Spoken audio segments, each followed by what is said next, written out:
আচ্ছা, একটা সময় ছিল যেখানে পুরুষের প্রচুর ভাও ছিল। আজকের দিনেও আছে, মানে পুরুষের ভাও তো আর কোনোদিনই যাবে না। কিন্তু আজকের দিনেও আছে, একদম কম। এখন প্রচুর পরিমাণে মেয়েদের ভাও। মানে যার ঘরে আগে কী হতো, যার ঘরে মেয়ে হতো, তার বাবা মা মনে করলো কি যে আমি একটা বড় বাঁশ নিলাম। আগেকার দিনে যে বড়টা বাঁশ নিলাম, একটা মেয়ে, একে বিয়ে দিতে হবে, একে কত কিছু সামলে রাখতে হবে, এই সে। এখনকার দিনে মনে করে কি যে মেয়ে হলে লটারি।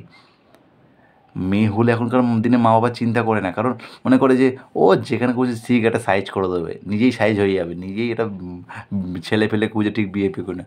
আর এখনকার দিনে ছেলে হলে মানে কি বাস, মানে এর জন্য একটা মেয়ে খুঁজে পাওয়া প্রচুর চাপের ছেলের জন্য। এখনকার দিনে ছেলের জন্য মেয়ে খুঁজে পাওয়া যাচ্ছে না, কারণ ছেলেরা একদম মাল পাচ্ছে না, বিয়ে করার জন্য মেয়েও পাচ্ছে না, প্রেম করার জন্য মেয়ে পাচ্ছে না, কারণ সব মেয়েরা নাকি অল্প বয়সে বুকিং হয়ে যাচ্ছে। এটা ছেলেদের মায়েদের কথা, বাবাদের কথা। সে অল্প বয়সে বুকিং হয়ে যাচ্ছে, আর তার জন্য বড় হয়ে নাকি তার ছেলের জন্য মাল পাচ্ছে না। তা তোমার ছেলে ছোটোবেলায় কি বুড়ো আঙুল চুষছিল? প্রেম করতে কেন পাঠাওনি? বা ছোটোবেলা থেকে সম্বন্ধ কেন ঠিক করে রাখোনি তোমরা? খালি নাটক মানে কথাবার্তা। মেয়েরা মেয়েদের জায়গায় আছে, ছেলেরা ছেলেদের জায়গায় আছে।